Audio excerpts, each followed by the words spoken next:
Okay, so the first thing we need to do is click on the Garageband icon, which is down in the bottom in the dock here. It's the guitar with Garageband above it. It'll start bouncing around. Garageband is what's known as a DAW, or a digital audio workstation. So it means that you can do sequencing and you can also work with audio as well. So we want to start a new project, and we click on piano and then choose. You need to name it your name or your group's name and the lesson that you're in. So for example, Mr. H, Monday period 1, and just save it on the desktop to start with. Here is where you can, if you know what you want to do beforehand, you can change the tempo and key signature and the time signature. If you're not so sure, just leave it as the defaults. And then this is what you're going to be greeted with. The first Garageband screen. There are 3 sections. This is where your tracks are. It might be useful to think of your tracks as different instruments within your group layered up on top of each other. Green tracks are ones that you can play with your MIDI keyboard. So at the moment that's set to piano. This bit here is our arrangement window, where we can arrange samples, loops, recordings that we've already done to create our musical composition or our podcast, whatever we're using Garageband for. And over here is our inspector section, where we can either adapt things like the type of instrument. If it's green up there, that's the type of software instrument our keyboard is going to be playing. At the moment it's for piano, but it could easily be changed to be a church bell or a Caribbean vibraphone. Okay, so that's changing the instrument. We also have the master track up there, which you won't need just for the moment. And also at the bottom here in the bottom right, we can either have it on the I for inspector, or the track info. That's for changing the notes for the sound and other variables for our track, for our instrument track, or the loop track here. And that's where you'd go to find pre-loops. But we'll just leave that for a moment. When you're recording in GarageBand, what's really important is that we're always in time. Timing and recording are really, really important. So we use something down here called the metronome or click track. It looks a bit like a clock. When it's blue, highlighted blue, that means it's turned on. And when I press play now, I can hear it clicking. And it clicks in time with the beat. That tempo is a little bit fast for me to record to. So if I scroll through on this LCD display here, I can get to a section where I can change the tempo. I'm going to change it to about 70 to 90, something like that. So 84 is absolutely fine for me. This area down here is known as the transport bar. And we've got record, play, rewind to the beginning, and fast forward and rewind there. Don't worry about these 2 buttons at the moment. We'll come to them in a minute. So before I record anything, it's important that I practice. So I'm just going to come up with a quick theme. A, B, C, D. And I'm going to repeat that, and I'm going to practice it with the click track, see if I can get it in time. So here's my click track. 1, 2, 3, 4. 1.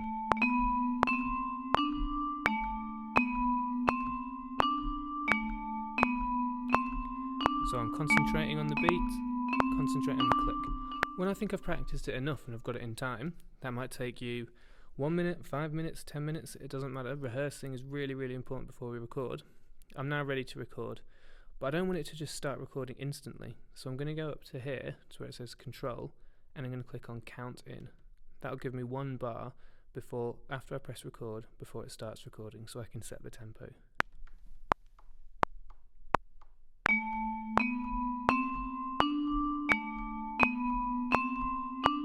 As you can see, it's gone red, and it's recording my note input.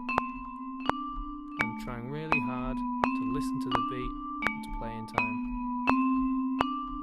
1, 2, 3, 4. A, B, C, D. I can start by either pressing the record button again down here or the space bar. So now I've recorded that a few times, I'm ready to record a second track. Excuse me. So before I record a second track, I want to make sure that this is all in time. So if I double click, it will bring up what's called the edit window down here. I can see each bar, 1, 2, 3, etc. in more detail than I can up there. I can see the note inputs. I can also see the pitch. It's kind of like in maths where you have the x-axis and the y-axis. Well, here the x-axis is time and the y-axis is pitch. And each of these note values is telling me how long the duration of the note is and what pitch it's at and where it's being played within the bar. Now this bar has been divided into 16 little blocks, and each of those 16 are grouped in 4s. So those are the beats, because I'm in 4/4, 4 crotchet beats in the bar, or 4 whole beats. 1, 2, 3, 4. Okay, so I can see here they're pretty good. They're quite in time. They're fairly in time. This one's a little bit late. There are some that are a little bit early. So there's two things I could do here. I could either click on the note that I can see is late and click and drag it into in time, which is fine. And if you have some things that are extremely out of time, that's normally the best way to do it.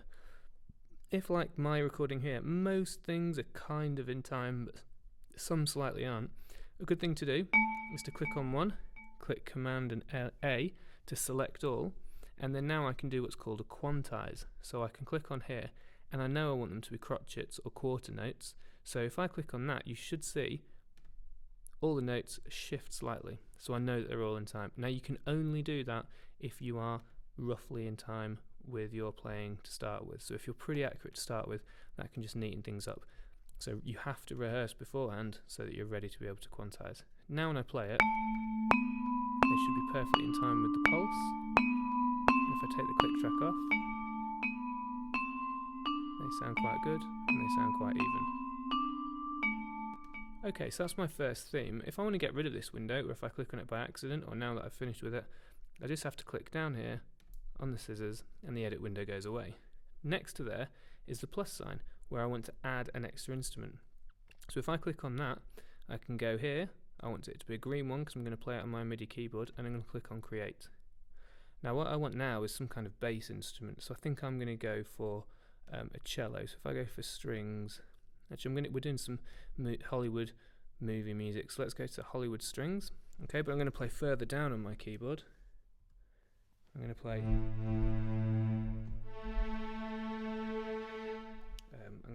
down the octave on A1, so I'll just move my keyboard along here so you can see that better. And what I'm going to do here is I'm going to play starting on A, and I'm just going to play a descending pattern. So I'm going to play A, 2, 3, 4, down to G, F, and then E, and I'm going to play that over the top of this. Now if I don't want to listen to this, what I can do is mute that track now whilst I record. So I'm going to rewind. I'm not going to rehearse this time because I've already practiced, and I'm going to press record. It will count me in, and I'm going to play in time. 3, 4, A, 2. Oh, I forgot to put the click back on. So if I put the click back on, press rewind. 1, 2, 3, 4.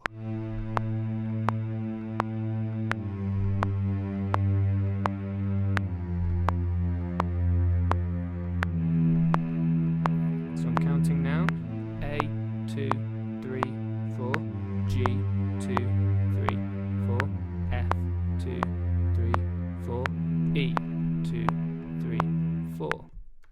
What I've done there is I've taken the idea of my first theme, which was ascending or going up, and that was going up on each beat, on each crotchet, and I've decided I'm going to start on the same note, the A, but an octave down. So I'm starting at a lower pitch. I'm holding the notes for longer.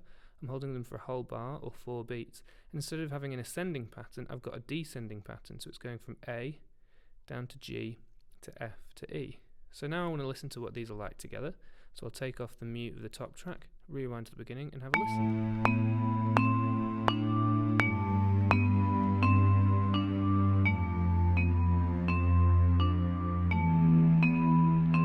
Quite like that. Just check it's all in time.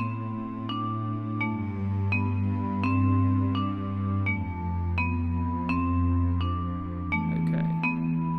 And now I think it needs a third track adding to it, so again I press plus.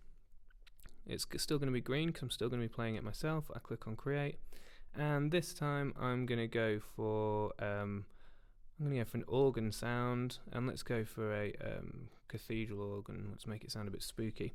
So I'm going to do the opposite of what I did with the last track. I'm going to go high this time. Okay, so that's going to be higher up on my keyboard. So I'm starting at A3. I'm going to keep the ascending pattern, but I'm going to go faster. This time I'm going to do 8th notes or quavers. And now, because I've got 3 tracks, I only want to listen to this one.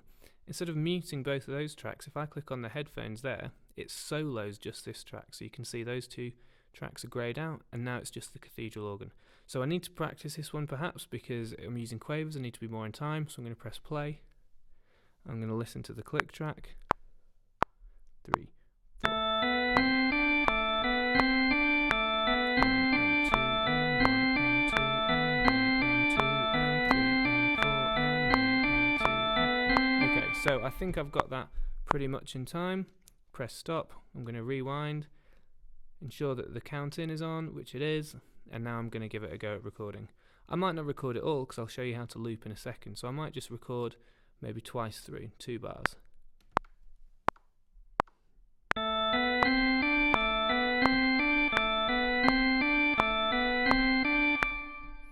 Okay, that's all I need to do with that one. Again, I'm going to go back to what I did before. I'm going to double click. I'm just going to have a quick look. It looks pretty good. It's probably good enough for me to quantize now. So if I select one note, Command and A selects all of them, and I know that these are 8th notes. So there we go, I've quantized them to 8th notes. So that's in time, and again, I can only quantize if I'm roughly close, because then the computer knows how close it is to those beats. Otherwise, I'm going to have to do it visually, or by eye, or keep practicing until I can do it again. Okay, so I'm going to hide that edit again. And now I said, you can see here, that's not as long as the other ones, but it doesn't matter, because what I can do is if I take my cursor to the top right-hand corner of that block, I can click and drag out, and that will copy and paste. Okay, so now I can listen to all 3 together. That's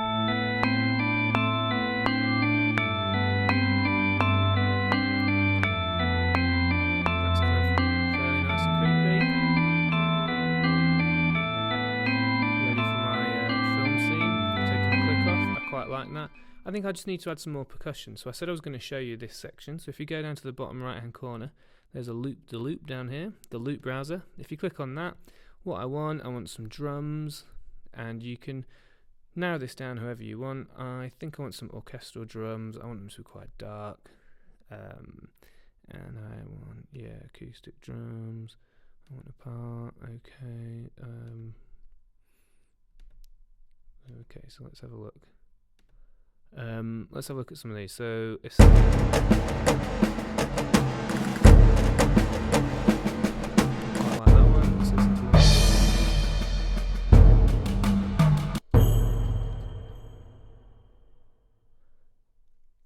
okay, so what I think I might do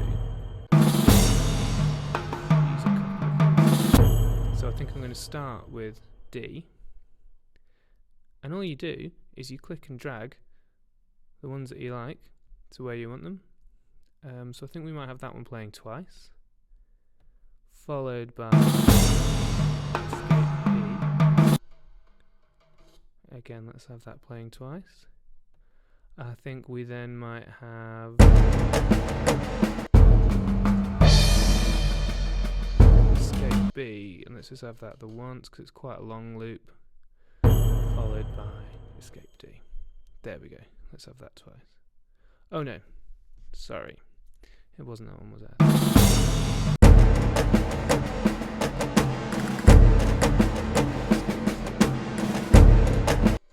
Okay.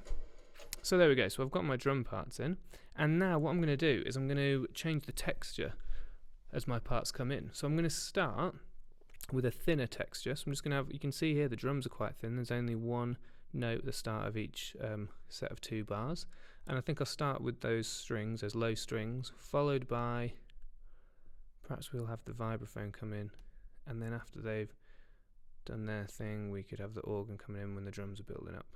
Okay. And so I'm going to loop these to the end now. So I'm giving my piece of music a structure, and if I now rewind to the beginning, it loops off, we can have a listen.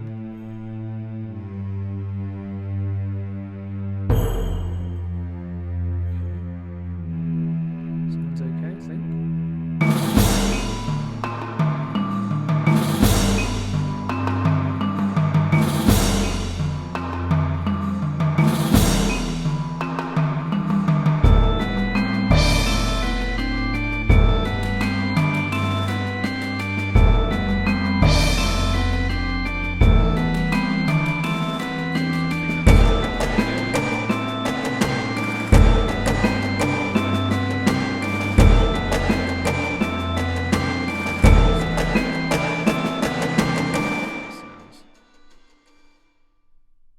think the sudden end is quite good as well.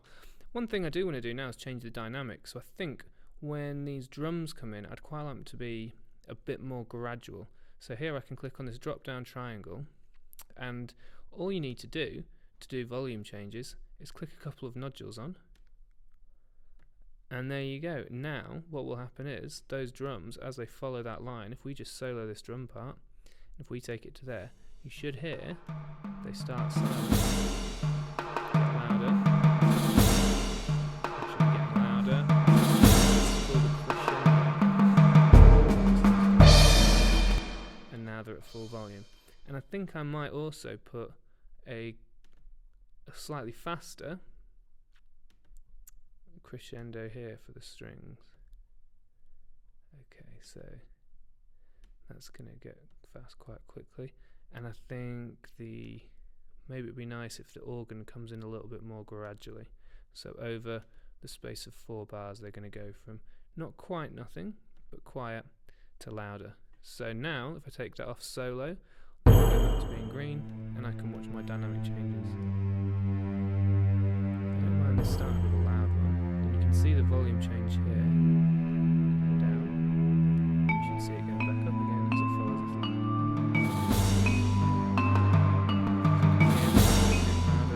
See it going up the green.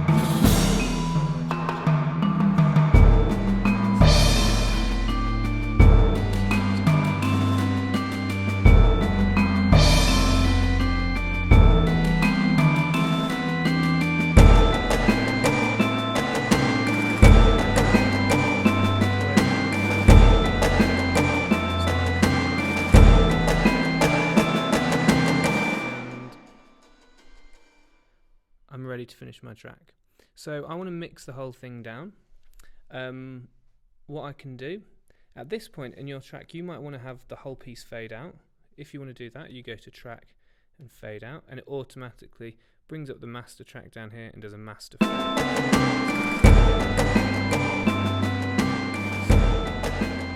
All the tracks now, this is like the master output volume, and it's all going down, so all the tracks are getting quieter.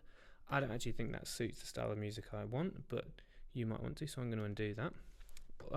Also on the master track, you can add effects. So you can add what's called mastering before you mix it down. Now this is obviously a classical piece of music, and I want it to sound, you can add lots of different ideas. So you can make it sound so it's in a big airy room, so it's in a smaller cathedral or in a hall, so it's in a warm kind of classical thing. And if you were doing something like hip hop, then you can master it according to what you want it to sound like there. So we're going for classical, and I've already had a listen to these, so I think I'm going to go for the, I think it's the orchestra modern classical, and it just gives it a bit more reverb. In fact, I think it's the classic hall is the one that I want. Okay, so now I'm ready, and I'm ready to master my piece of work and mix it down. So I need to just look here along the measures at the top for this little triangle, because this says this is the end of my piece of music, and if I didn't move this back now, my final piece would have a whole load of silence. So I'm going to give it a bar. That's always good advice in case you've got any echo, reverb effects. A little bit of silence at the end of your track is absolutely fine, so I'm going to give it a bar. You can see there's that purple line that says this is the end of my track. To mix it down, it's really simple. I go to share, export song to disk. I want to make mine into an MP3, so you can choose whether to do AAC, MP3. I'm going to do it at the highest quality possible, and then I'm just going to click on export. By default it's called the same thing in the same place, and I can just click on save. It does what's called a mix down, that's squashing all the bits. I like to say it's like baking the ingredients of the cake together. You've done the ingredients, now we're baking it into a final cake. I can close down Garageband, making sure that I save as I do so. I don't want a preview. I can now quit Garageband, and my track is there on my desktop ready for me to play. This can now be shared on YouTube, SoundCloud, USB. It can be shared with anybody that you like. So, thank you very much. That's the end of our quick demonstration for Year 8 on how to use Garageband to start recording the themes for your movies. Thank you very much. Goodbye.